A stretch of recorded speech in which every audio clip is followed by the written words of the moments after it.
Here at the British Business Group Annual Convention 2013, a lot of the focus has been on building educational, academic partnerships, research partnerships, basically bringing together institutes both in the UK and in Britain. Steps have already been taken on that front, but there's room to go further. Joining me now is Ajit Rangnekar, who's Dean of the Indian School of Business. Thank you very much for your time.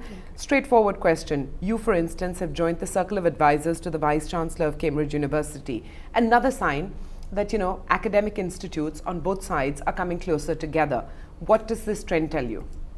So we have always been a product of global collaboration. So for us, this is very normal.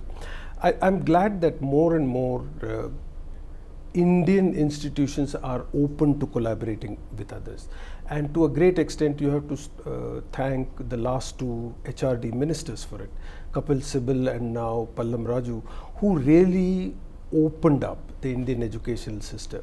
So I think this is very, very good. This is a real way for us to get the best of both worlds. Now with the entry of foreign universities into India, A, is there going to be a rush of them? B, what does it really mean for the higher education landscape in India in your assessment?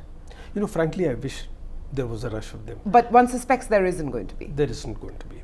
Because, nobody wants to get land, set up bricks and mortar anymore today, right? And all these institutions will have a big challenge of shifting their faculty into a completely different institution. So I don't think that is going to happen. So what should happen, and I hope does happen, is that these institutes find partners in India to collaborate with. But they're doing that already. So this to a very limited extent. So this move by the government acts as a further trigger, provides Yes. an easier platform? Yes, because I think, this is now happening in such small, sparse ways, and there are still some legal issues and challenges. So I think it will expand.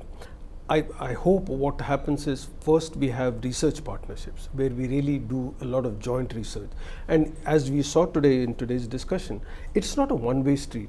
A lot of work that is happening here in affordable excellence sphere is something that's of great importance to countries outside. So great universities in the US and now in UK are aggressively looking to partner with us for their benefit also. Indeed. What about industry and academic institutes, whether in the fields of science, management? Here in India, we don't see enough bridges between Indian industry and educational institutions, whereas there are many models we could adopt, whether it's from the UK or the US, where that partnership really is mutually beneficial. Is that changing? I would like to say it is changing a lot, but I don't think it is, to be honest with you. I think we are very nascent stages there.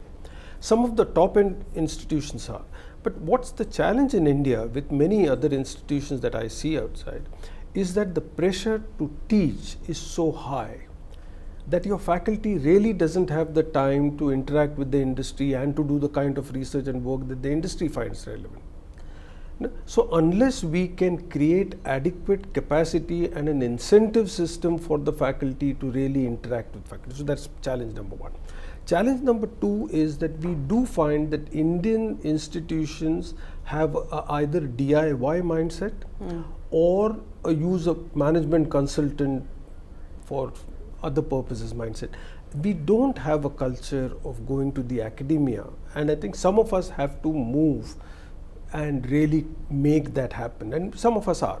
And we have now set up centers of excellence in various activities in the hope that in the next 5 to 10 years, the industry immediately looks to you. But we are exceptions at the moment. One final question on ISB specifically. There's a new campus at Mohali now. And, how is the ISB blueprint evolving today? So, the Prime Minister came to ISB in 2006 and said, we must have more. Well, his suggestion was let's have 100 ISBs. But at least he was then keen to set up a knowledge city. And I think it's a beautiful visionary thinking. He wanted to set up 4 institutions, one for pure research, one a biotech, a nanotech, and a high quality business school. Now that was at the same time that the IIMs were expanding to meet the OBC quota thing, so they were not interested.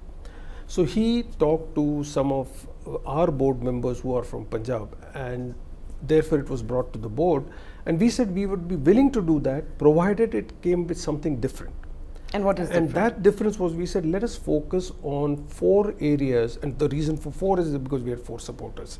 There are 4 areas which are of national importance, and we ended up with healthcare, infrastructure, manufacturing, and public governance and policy. So that is going to be a very different, traditionally business schools have had functional finance, marketing, HR. Now we are taking an industry focus. So I'm very excited about it. I'm looking forward to seeing how it evolves. Well, all the best Thank you. on that journey. Thank you very much for your Thank you. insights and time. Thank you very much.